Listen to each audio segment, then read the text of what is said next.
শুভ সকাল বন্ধুরা, সকলে কেমন আছো? আশা করব অনেক ভালো আছো। আমি সুকৃতি নতুন একটা ভিডিওতে সকলকে জানাই অনেক ভালোবাসা।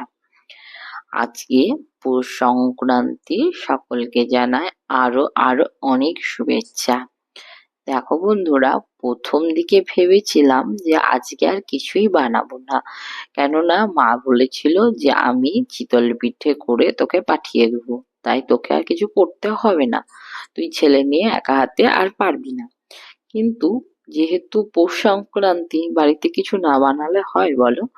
তো সেই আমি বানিয়ে নিলাম কিছুটা ময়দা, ভালো করে চেলে নিলাম। চেলে এতে সুজি, তারপর চিনি আর দুধ এইসব মিশিয়ে সুন্দর করে একটা বাটার তৈরি করে নিলাম। দেখো আমি সামান্য সামান্য দিয়েছি, কেননা আমার বাড়িতে বেশি খাওয়ার লোকজন নেই, অতি অল্পই করেছিলাম। তারপর এটা আমার ছেলে আবার খুব ভালো খেয়েছিল। তারপর মানে কি বলবো, যে মন দিয়ে যদি কোনো কাজ করা হয় না, সেটা ভালোই হয়। যাই হোক, এটা তৈরি করেছিলাম আমি মালপোয়া। এখানে যে উপকরণগুলো আমি দিয়েছিলাম সেগুলো তোমরা একবার দেখে নিও ভালো করে। আর যদি ভালো লেগে থাকে অবশ্যই চ্যানেলটা সাবস্ক্রাইব করে দিও, পাশে থেকো। তারপর দেখো আমি কিন্তু এখানে সমস্ত কিছু দিয়ে একটু করে মেখে নিচ্ছিলাম। মাখতে মাখতে মানে দেখবে যে জিনিস হাতে হয় না, সেই জিনিস চামচ বা অন্য কোনো জিনিসে একটু অসুবিধাই হয়। আমি তারপরে তখন হাতে করে ভালো করে মেখে নিলাম। প্রথমে আমি ওই যে ডিম ঘটনাটা দিয়ে চেষ্টা করছিলাম, তো খুব একটা ভালো হচ্ছিল না, তো ওটাকে বাদ দিয়ে আমি আবার হাত দিয়ে ভালো করে মাখতে লাগলাম। মেখে সুন্দর করে একটা বাটার তৈরি করে কিছুক্ষণ রেখে দিলাম। তারপর এবার সেরাটা করে নেবো। জল দিয়ে চিনি দিয়ে আগে সেরাটা বানিয়ে নিলাম, দেখলাম যে ঠিকঠাক হয়ে আছে নাকি। তা দেখলাম যে হ্যাঁ, ঠিকঠাক হয়ে গেছে। তারপর আমি কিন্তু চিনির সেরা তৈরি করে নিলাম। এখানে জল দিলাম আর কিছুটা পরিমাণ চিনি দিয়ে এখানে একটা শিরা তৈরি করে নিলাম, রস যেটাকে বলা হয়। কারণ মালপোয়া ভাজার পর রসে না দিলে খেতে ভালো লাগবে না, সেই জন্য চিনি আর একটু লবঙ্গ, দারচিনি এগুলো দিয়ে আমি কিন্তু সেই চিনির সেরাটা তৈরি করে নিলাম। আর তোমরা কে কে কি কি বানিয়েছো এই পৌষ সংক্রান্তিতে অবশ্যই আমাকে কমেন্টে জানিও।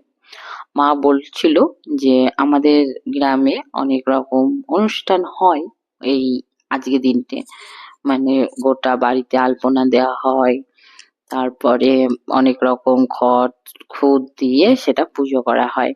কিন্তু আমাদের যেহেতু এখানে সব কিছু নেই, তাই আমাদের নিজে নিজে রান্না করে খাওয়াটাই হচ্ছে বড়। তারপরে দেখো এখানে কড়াই বসিয়ে দিলাম। আমি কিন্তু এটা ইন্ডাকশনেই করছিলাম, কেননা গ্যাসে করলে আবার আমার ফুচকাটা আছে, কখন ছুটে যেতে হবে, আর ইন্ডাকশনটা চট করে বন্ধ করে দিয়ে আবার যাওয়া যায়, মানে তারটা একরকমই থাকে, সেই জন্য ইন্ডাকশনেই বসিয়ে দিয়েছিলাম। তারপরে দেখো এখানে কিন্তু সুন্দর করে একটা একটা করে প্রথমে ভাজছিলাম, দেখছিলাম যে আমি এর আগে একদিন করেছিলাম, কিন্তু আজকে অনেকদিন পর আবার করছি, তো ওই জন্য একটু সাহস পাচ্ছিলাম না, যে দেখি আগে কেমন হবে। আজ আগের দিন অন্যরকম করেছিলাম, আজকে অন্যরকম ভাবে করছি, সেটাই দেখছিলাম। দিয়ে দেখি তল মানে হিটটা খুব বেশি হয়ে গেছিল, ওই জন্য একটু কমিয়ে দিয়ে তখন আবার আস্তে আস্তে করছিলাম। দেখো এবার কিন্তু খুব সুন্দর আস্তে আস্তে ভাজা হচ্ছিল। আর যেহেতু একটু কড়া করে ভাজছিলাম, সেই জন্য একটু হালকা মানে লালচে লালচে হয়ে গেছিল।